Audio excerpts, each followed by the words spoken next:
It starts with something small, a handful of crackers while making dinner, a cookie while scrolling your phone, a granola bar between meetings. We don't always plan to snack, we just do. A bite here, a nibble there. Maybe it's boredom, maybe it's stress. Maybe we're genuinely hungry, or maybe it's just habit. Snacking has become so common in modern life that we don't think twice about it. It's normal, expected. Even supermarkets and office vending machines are designed around it. So are coffee shops, gas stations, and convenience stores. We live in a world that makes snacking effortless and everywhere. But what if these tiny, seemingly harmless bites are playing a bigger role in how we feel than we realize? In today's episode, we're going to explore the hidden impact of snacking on your blood sugar, your energy, your hunger cues, and even your relationship with food. We'll uncover why some snacks spike your glucose more than meals. We'll talk about how frequent snacking can confuse your metabolism. And most importantly, we'll share how to snack smarter, not less, with real food combinations that keep you steady and satisfied. This isn't about fear, it's about awareness. Because when you understand what's happening in your body, you gain the power to make choices that serve you, not stress you. So if you've ever felt like your energy drops out of nowhere, or that you're hungry all day even though you keep eating, this episode might change the way you think about snacking forever. Let's begin. Part 1. How snacking affects your blood sugar. Let's start with the science. What actually happens when you snack? Every time you eat, whether it's a full meal or just a small bite, your body goes through a process. Digestion begins, glucose sugar enters the bloodstream. Insulin is released to move glucose into your cells. This happens whether you're eating a full plate of food or a single rice cake. Your body doesn't know the difference, it just knows that food has arrived and it needs to respond. Here's where it gets interesting. If you snack frequently throughout the day, especially on foods that are high in refined carbs or sugars like chips, crackers, cookies, or sugary drinks, you're triggering your blood sugar and insulin over and over again. Let's say you start your day with a muffin at 8 a.m., blood sugar goes up. Then coffee with sweetened creamer at 9:30, another spike, mid-morning snack at 11, spike, lunch at 1, afternoon granola bar at 3, evening nibble at 5. Each time, your body has to respond. And if those foods are rapidly absorbed, you'll likely experience sharp rises and falls in glucose. This can leave you on a blood sugar roller coaster all day long.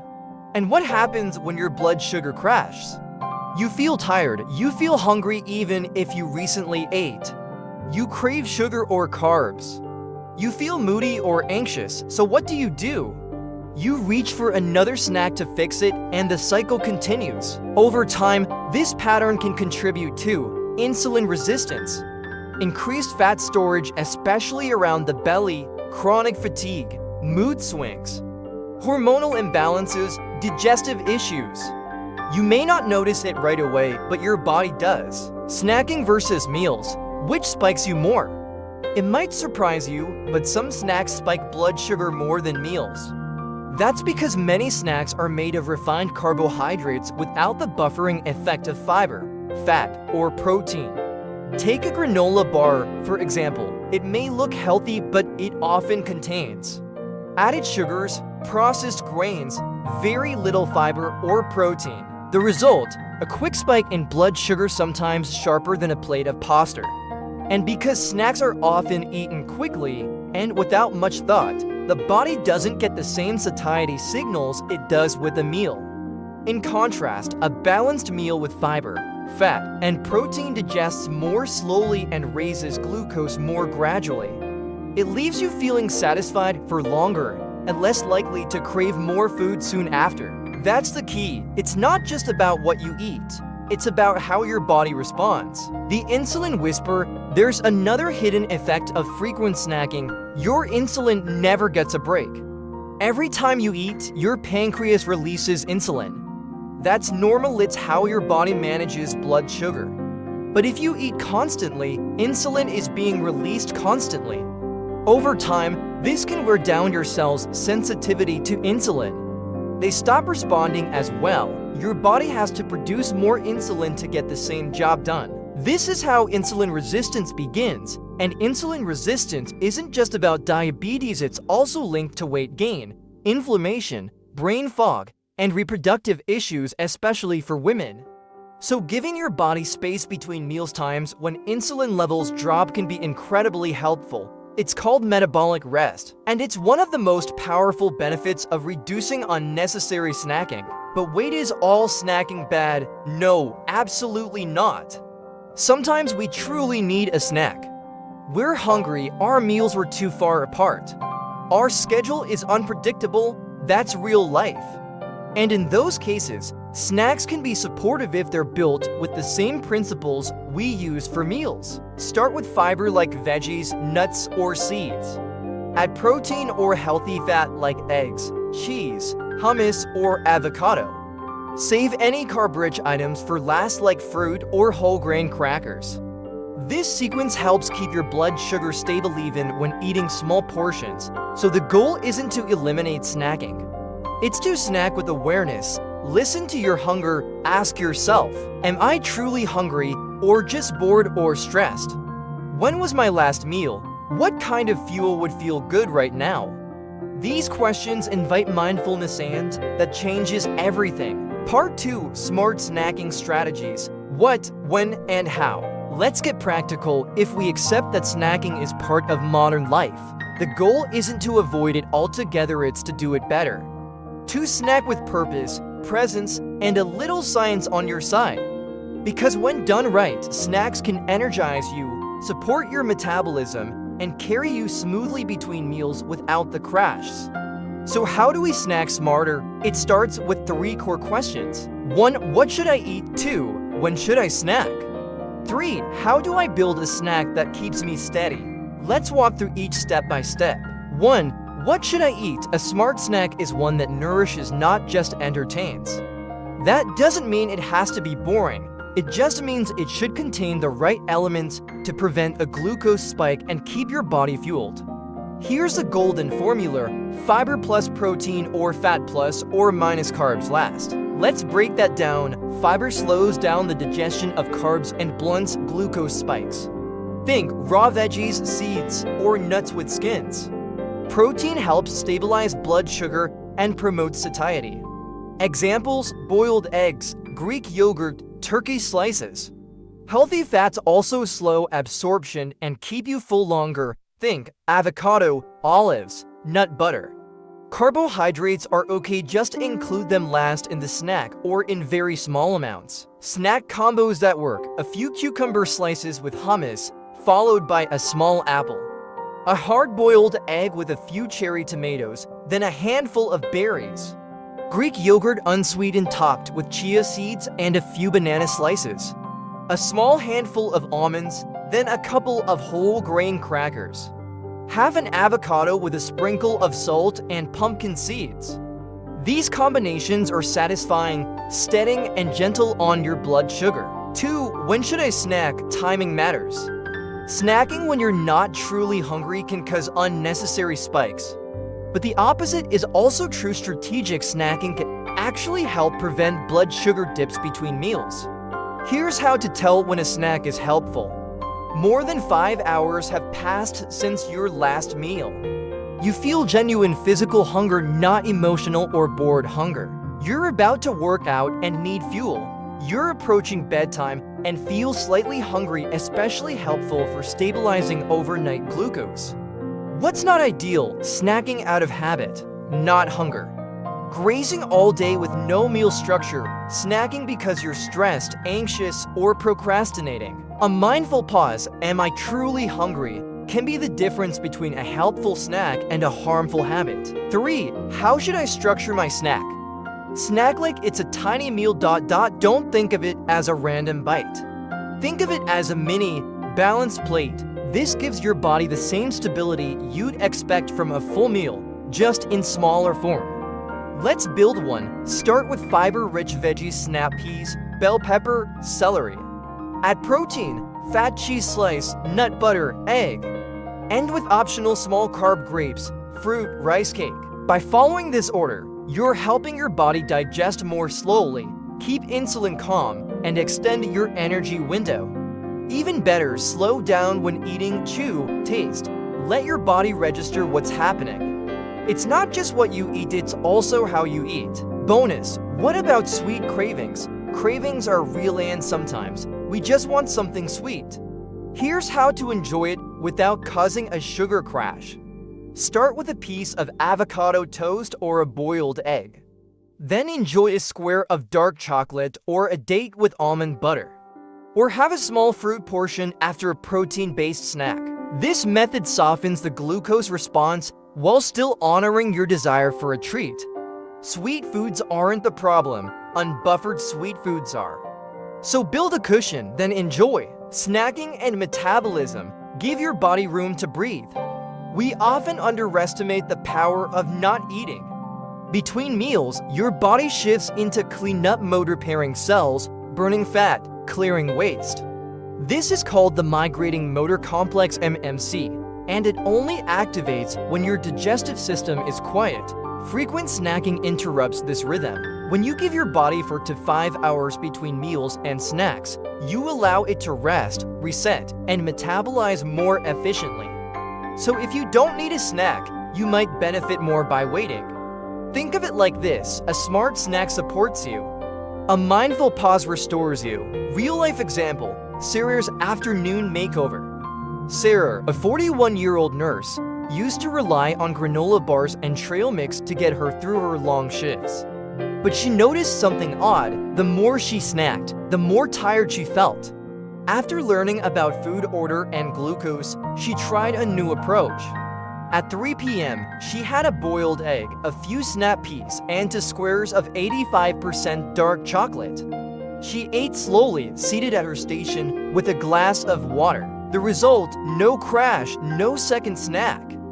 Better energy until dinner. I didn't realize my snacking was exhausting me, she said. Now I feel like I'm fueling instead of chasing energy, and that's the goal. Part 3. How to gently reduce mindless snacking. Let's be honest, most of us don't snack with intention. We snack out of habit, out of boredom, out of stress. Sometimes we snack just because it's there. But what if you didn't need to rely on snacks to get through the day? What if you could feel full, focused, and energized between meals without constantly reaching for something? This part of the episode is about gently stepping back. Not from all snacking, but from the mindless kind. The kind that leaves you feeling worse, not better. The kind that sneaks in between moments of clarity and energy.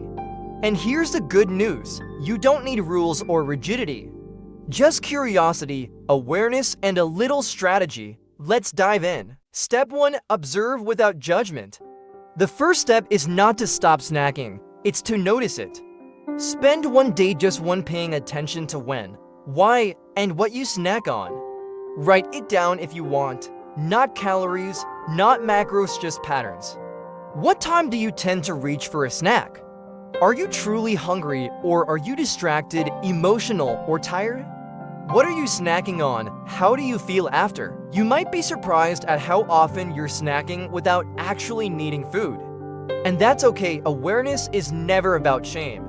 It's about giving yourself information so you can make new choices with compassion. You can even turn this into a game. Keep a snack journal on your phone for a day. Notice trends, see where the habit lives. This builds emotional distance from the behavior, turning reaction into reflection. Step 2. Strengthen your meals. Most mindless snacking isn't a snack problem. It's a meal problem if your meals are too small, missing protein or healthy fats, lacking fiber. You'll feel unsatisfied, and your body will send you searching for more fuel, usually in the form of a quick snack. To reduce unnecessary snacking, build stronger meals. Fill half your plate with veggies, add a solid portion of protein, eggs, fish, legumes, tofu, meat. Include healthy fats, olive oil, avocado, nuts, save starches or sweets for last. A well-balanced meal can keep you full and energized for 4 to 6 hours. If you're hungry before that, it may be time to reevaluate what and how you're eating at mealtime. Let's look at a real-world example. Rachel, a teacher and mom of 3, used to eat a rushed breakfast toast and coffee, then snack all morning. Once she added eggs and sautéed spinach to her breakfast, her morning cravings disappeared. One small change, big ripple. Step 3, create snack-free zones. Let's be real, snacking is often tied to environment. We snack while watching TV, we snack while working. We snack in the car, at the store, in line, in bed. To break the cycle, create small snack-free zones. Not as punishment, but as a reset for your brain. Start small. No snacking at your desk, step away for 5 minutes to eat. No snacking in the car, keep water or gum on hand instead.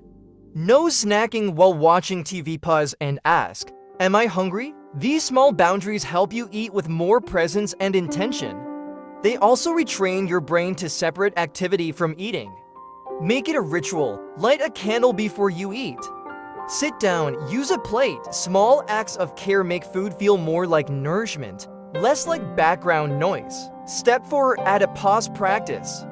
Before you reach for a snack, try this simple 60-second check-in. 1. Take a deep breath. 2. Ask yourself, oh, am I physically hungry? Oh, when did I last eat? Oh, what kind of energy do I need right now? Mental, emotional, physical? 3. Drink a glass of water or herbal tea. 4. If you still feel hungry after a few minutes, have a mindful snack. This pause doesn't need to be perfect, it just creates a space for awareness. And awareness is what turns mindless snacking into mindful eating. Step 5, have a snack plan for real life. Let's face it, life isn't always predictable. You will get hungry between meals sometimes. You will have days when you're rushed, tired, or off routine. So plan for it, keep easy, blood sugar-friendly snacks on hand. A boiled egg and a few snap peas, a small piece of cheese and a handful of walnuts, hummus with celery sticks, chia pudding with a sprinkle of cinnamon. These are not guilty pleasures, they're grounded in physiology. They buffer your glucose, calm your system, and help you return to your day with clarity.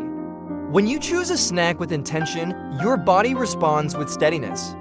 Your mind gets clearer, your day flows smoother. And it starts to feel less like snacking and more like fueling. Step 6, embrace natural hunger. In today's always eating culture, we forget what real hunger feels like. There's a quiet power in letting your stomach signal. In noticing emptiness not as an emergency, but as a message, it's almost time to eat again. If you're used to grazing all day, the space between meals might feel uncomfortable at first. But over time, you'll learn to trust that your body knows. You'll stop fearing hunger and start welcoming the wisdom it brings. A gentle mindset shift. Less isn't always better. Reducing snacks doesn't mean restricting yourself. It means respecting your body's signals. Some days you'll need a snack and that's okay. Some days you won't and that's okay too. There is no badge of honor for not eating.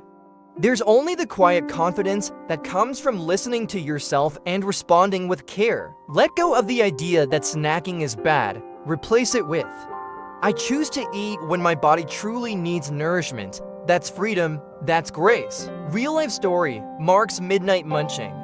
Mark, a 36-year-old writer, used to snack every night after dinner: popcorn, cookies, sometimes cereal.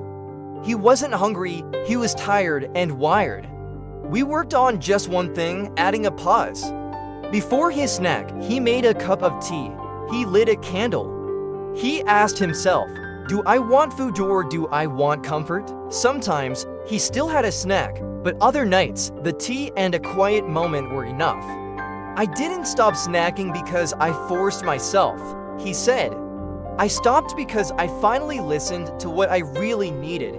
That's the power of awareness. Part 4, closing reflection and what's next. So here we are at the end of a surprisingly personal journey through one of the most overlooked parts of modern eating, the snack.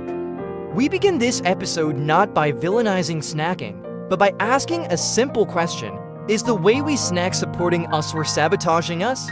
And through each part, we've discovered that it's not about whether you snack, it's about how, when, and why. Here's what we learned. Snacking affects your blood sugar more than you think, especially when it's unplanned, frequent, or made up of quick-digesting carbs. Not all snacks are equal. Balanced snacks with fiber, fat, and protein can support stable energy and minimize glucose spikes. Mindless snacking is often a symptom, not a cause of emotional triggers, weak meals, or environmental cues. You don't have to give up snacking, but with just a few gentle adjustments, you can turn it from a reactive habit into a nourishing pause. And above all, we learned that changing your eating rhythm isn't about rules, it's about relationship. Where to go from here? Start small, notice your snacking habits for one day. Strengthen your next meal with more fiber, fat, and protein. Try a snack that supports your energy instead of chasing it. None of this has to be perfect, none of this has to be fast. But each choice you make to eat with awareness is a step toward balance. You don't need willpower, you need rhythm. You don't need restriction, you need a return to what your body already knows.